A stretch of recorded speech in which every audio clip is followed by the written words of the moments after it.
दिल्ली विधानसभा चुनाव से पहले सियासी पारा बढ़ता जा रहा है दोस्तों, और इसका सीधा असर राष्ट्रीय चुनावों पर पड़ने वाला है।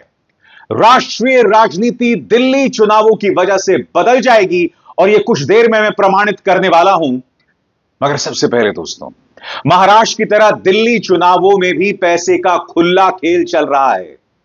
भारतीय जनता पार्टी नेता प्रवेश साहिब सिंह वर्मा खुलकर औरतों को पैसा बांट रहे हैं और आज इसी शिकायत को लेकर दिल्ली के पूर्व मुख्यमंत्री अरविंद केजरीवाल चुनाव आयोग पहुंचे। और मैं आपको बतलाना चाहता हूं कि इस खबर के मुताबिक उन्होंने क्या शिकायत की। आपके स्क्रीन पर न्यूज 24 की यह खबर, मुख्य चुनाव आयुक्त से मिले केजरीवाल, प्रवेश वर्मा के घर तुरंत रेड की मांग को लेकर दिया पत्र। आपके प्रतिनिधिमंडल ने भी चुनाव आयोग से मुलाकात की। केजरीवाल ने डीईओ को तत्काल प्रभाव से सस्पेंड और ट्रांसफर करने की मांग की। भारतीय जनता पार्टी वो सब कर रही है दोस्तों जिसकी बात चुनाव आयुक्त कर रहे थे। याद है आपको? राजीव कुमार जो कि मुख्य चुनाव आयुक्त हैं, उन्होंने अपने प्रेस कॉन्फ्रेंस में कहा था कि औरतों के अपमान को बर्दाश्त नहीं किया जाएगा, बच्चों के इस्तेमाल को बर्दाश्त नहीं किया जाएगा। मगर आप जानते हैं यह शख्स रमेश बिधूड़ी जो भारतीय जनता पार्टी की तरफ से प्रत्याशी है, इसने न सिर्फ दिल्ली की मुख्यमंत्री आतिशी बल्कि कांग्रेस की नेता और सांसद प्रियंका गांधी वाड्रा का भी अपमान किया। और प्रवेश साहिब सिंह वर्मा के घर जो चल रहा है दोस्तों, वो तो खुला खेल फर्रुखाबादी है, कुछ भी चल रहा है दोस्तों। और आज इसी शिकायत को लेकर दिल्ली के मुख्यमंत्री अरविंद केजरीवाल ने मुख्य चुनाव आयुक्त से मुलाकात की। बड़ा सवाल यह कि क्या राजीव कुमार अपनी कुंभकर्णी नींद से जागेंगे या इसी तरह के पैसे का खेल चलता रहेगा। याद कीजिएगा दोस्तों, महाराष्ट्र के चुनाव में क्या हुआ था। जब पार्टी की तरफ से मुख्यमंत्री पद के दावेदार थे विनोद तावड़े, करीब 11 लाख रुपए के साथ मिलते हैं। याद कीजिएगा, एकनाथ शिंदे का एक विधायक, एक नेता, उसके घर से 2 करोड़ रुपए मिलते हैं। याद कीजिएगा, देवेंद्र फडणवीस के करीबी वानखेड़े, उनके खेतों से शराब मिलती है। मगर क्या चुनाव आयोग ने कोई एक्शन लिया? बिल्कुल नहीं लिया। और क्या आपको लगता है कि प्रवेश साहिब सिंह वर्मा पर कोई एक्शन लिया जाएगा? बिल्कुल भी नहीं लिया जाएगा, क्योंकि आज की तारीख में चुनाव आयोग भारतीय जनता पार्टी का एजेंट बनकर रह गया है। कम से कम उसकी हरकतों से यह प्रमाणित हो रहा है और बार बार प्रमाणित हो रहा है। सवाल यह कि आज जब अरविंद केजरीवाल इन तमाम मुद्दों को लेकर मिल रहे हैं तो क्या चुनाव आयोग कुछ करेगा? सुनिए इस बारे में क्या कहा था अरविंद केजरीवाल ने। दोस्तों, जैसा कि मैंने आपको बताया, समानांतर तौर पर इन चुनावों का राष्ट्रीय राजनीति पर असर पड़ रहा है। क्यों? क्योंकि अरविंद केजरीवाल को चुनौती देने के लिए कांग्रेस भी मैदान में है, यानी कि दोनों के बीच में कोई समझौता नहीं हुआ। अब खबर यह आ रही है कि इंडिया गठबंधन जो है उसके खात्मे की उल्टी गिनती शुरू हो गई है, कम से कम कई जगहों पर, और यह आवाजें कई जगहों पर उठ रही हैं। याद कीजिएगा, ममता बनर्जी, उद्धव ठाकरे और इसके अलावा अखिलेश यादव, इन सब ने अरविंद केजरीवाल को अपना समर्थन जाहिर किया है। अरविंद केजरीवाल संदीप दीक्षित से पहले ही नाराज हैं।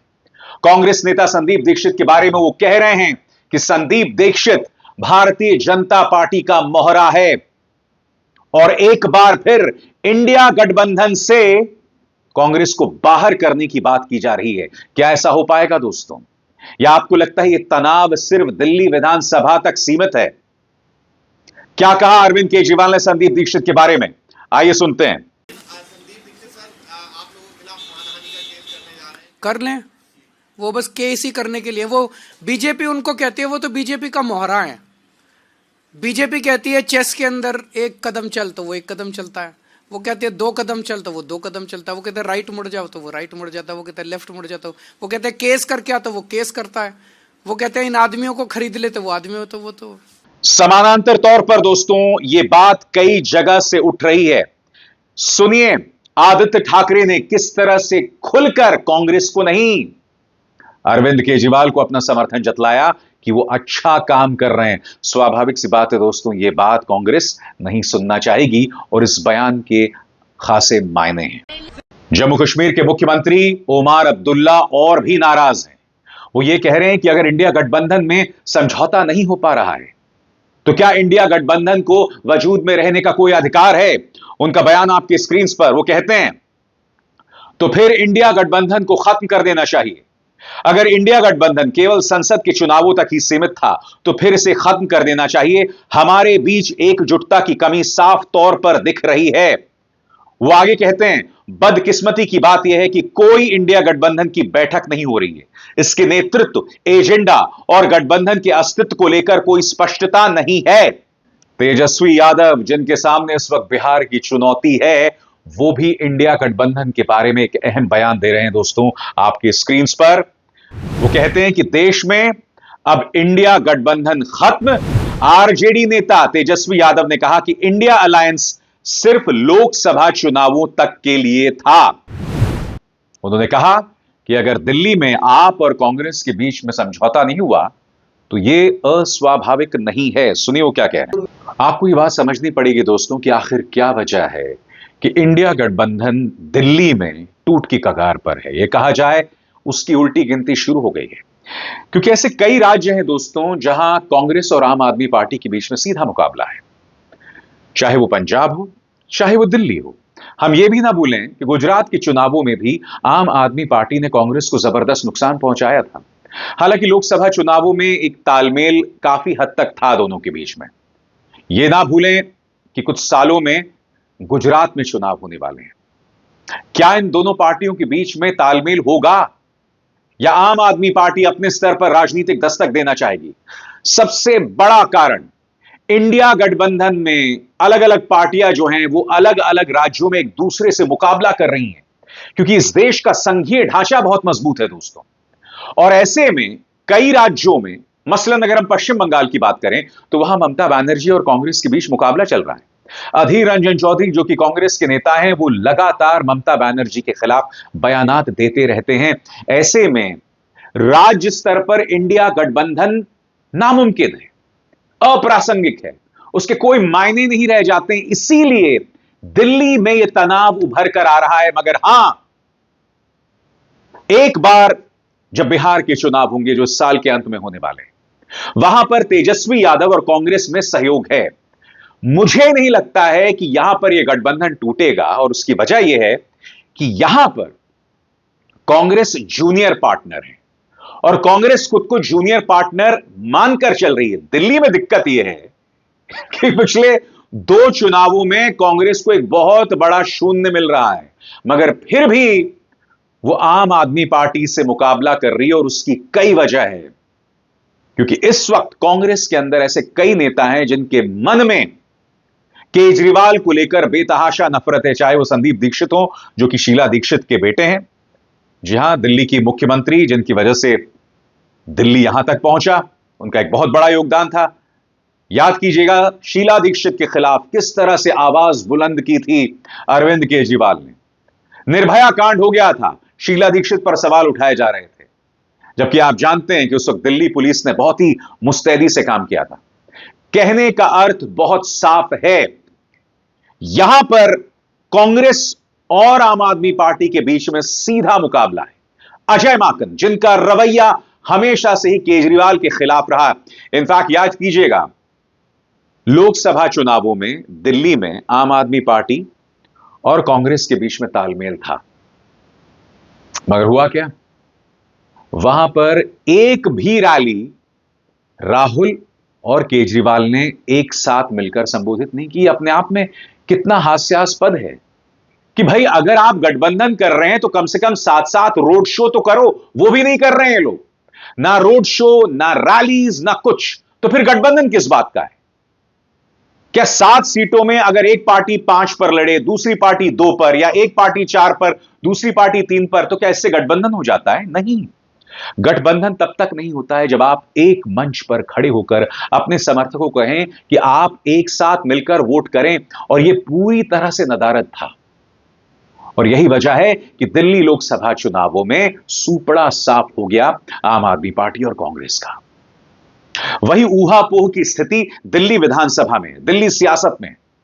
कांग्रेस अपने आप को जूनियर पार्टनर नहीं मानती। कांग्रेस के कई नेता केजरीवाल के खिलाफ हैं, क्योंकि केजरीवाल ने जब उनका राजनीति में उदय हो रहा था तब शीला दीक्षित पर हमला बोल रहे थे, और शीला दीक्षित के बेटे हैं संदीप दीक्षित। यही वजह है कि संदीप दीक्षित लगातार अरविंद केजरीवाल पर प्रहार बोलते रहते हैं। इसलिए मैं कह रहा हूं दोस्तों, दिल्ली विधानसभा चुनाव जो हैं वो राष्ट्रीय राजनीति में मोड़ ला सकते हैं।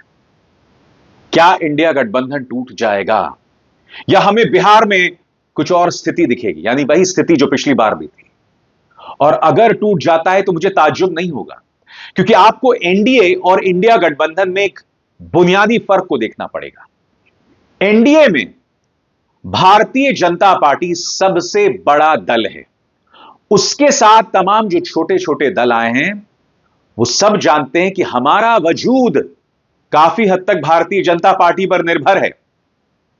भाजपा 240 सीटों के साथ है, बाकी पॉलिटिकल पार्टीज के पास बमुश्किल 50 से 60 सीटें हैं। यहां पर निर्विवादित भाजपा सिंगल लार्जेस्ट पार्टी और सबसे मजबूत दल है।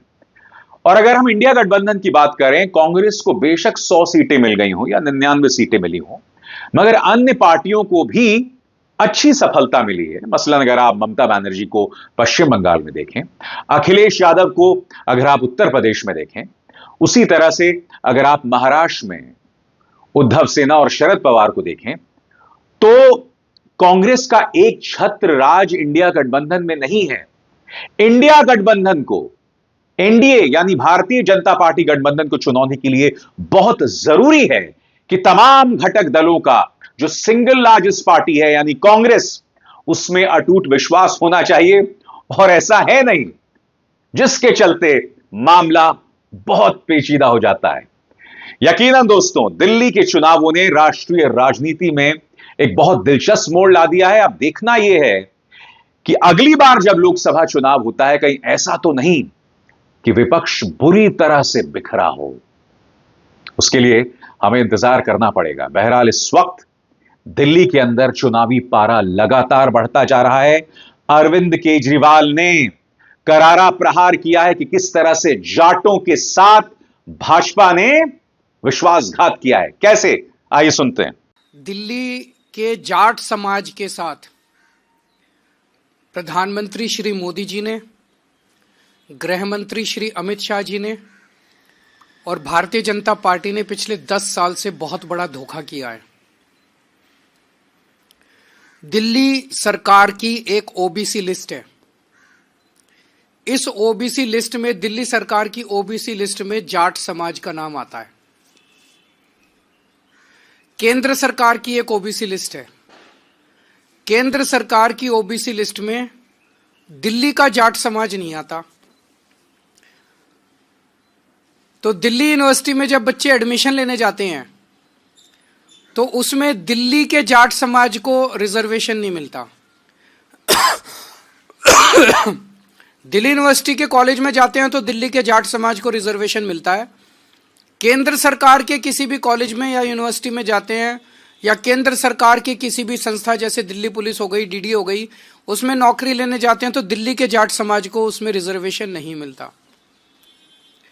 बड़ी इंटरेस्टिंग बात यह है कि राजस्थान का जो जाट समाज है उनका नाम केंद्र की ओबीसी लिस्ट में है। तो दिल्ली यूनिवर्सिटी में जब एडमिशन लेने जाते हैं तो राजस्थान के जाट समाज को रिजर्वेशन मिलता है दिल्ली के कॉलेज में, दिल्ली के जाट समाज को दिल्ली के कॉलेज में रिजर्वेशन नहीं मिलता। ये तो हमारे पूरे दिल्ली के जाट समाज के भाइयों के साथ, बहनों के साथ बहुत बड़ा अन्याय है।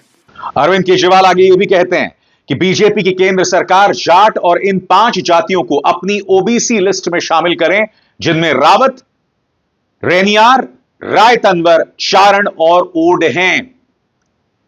यानी कि जिस तरह से केंद्रीय स्तर पर राहुल गांधी जातीय जनगणना की बात कर रहे हैं, अरविंद केजरीवाल और स्पेसिफिक होकर इस मुद्दे को टारगेट कर रहे हैं। सुनिए उन्होंने क्या कहा। जाट समाज के साथ साथ 5 और जातियां हैं जो दिल्ली की स्टेट लिस्ट में है और केंद्र की स्टेट लिस्ट में नहीं है। ये है रावत, रोनियार, रायतंवर, चारण और ओड।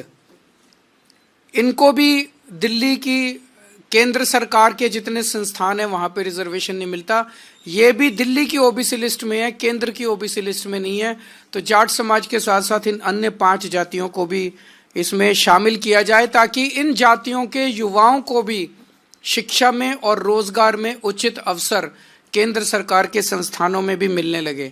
दिल्ली में केंद्र सरकार की 7 यूनिवर्सिटी हैं, दिल्ली यूनिवर्सिटी के कई कॉलेज हैं, Delhi police, NDMC, DDA, AIIMS, Safdarjung, रामलोर, रोहिया जैसे कई केंद्र सरकार के संस्थान हैं जहां पे रिजर्वेशन इन लोगों को मिल सकता है, जिसमें शिक्षा और रोजगार में इन लोगों को रिजर्वेशन मिल सकता है।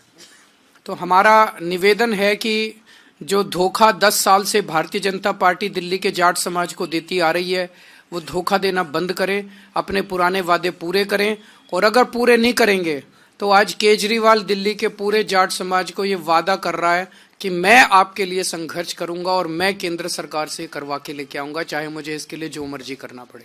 तो तापमान लगातार बढ़ रहा है और हर कोई अपना वजूद बचाने की तलाश में है। अगर भारतीय जनता पार्टी वाकई ये चुनाव जीत जाती है तो न सिर्फ उसे हैट्रिक मिल जाएगी, क्योंकि इससे पहले हरियाणा, बाद में महाराष्ट्र और अब दिल्ली, मगर दूसरी तरफ अरविंद केजरीवाल का वजूद सही मायने में खतरे में आ जाएगा। और अगर कांग्रेस ने हैट्रिक मार दी, शून्य की, तो यकीनन दोस्तों दिल्ली के अंदर उसका जनाधार खात्मे की तरफ बढ़ेगा। वो कांग्रेस पार्टी जिसने एक जमाने में लगातार 3 बार दिल्ली की विधानसभा पर राज किया था, जब शीला दीक्षित मुख्यमंत्री हुआ करती थी, जब कई लोकसभा चुनावों में उसने 7 की 7 सीटों पर जीत हासिल की थी। मगर आज कांग्रेस, आप भी जानते हैं। अभिसार शर्मा को दीजिए इजाजत। नमस्कार। स्वतंत्र और आजाद पत्रकारिता का समर्थन कीजिए, सच में मेरा साथी बनिए। बहुत आसान है दोस्तों, इस ज्वाइन बटन को दबाइए और आपके सामने आएंगे ये 3 विकल्प, इनमें से एक चुनिए और सच के इस सफर में मेरा साथी बनिए।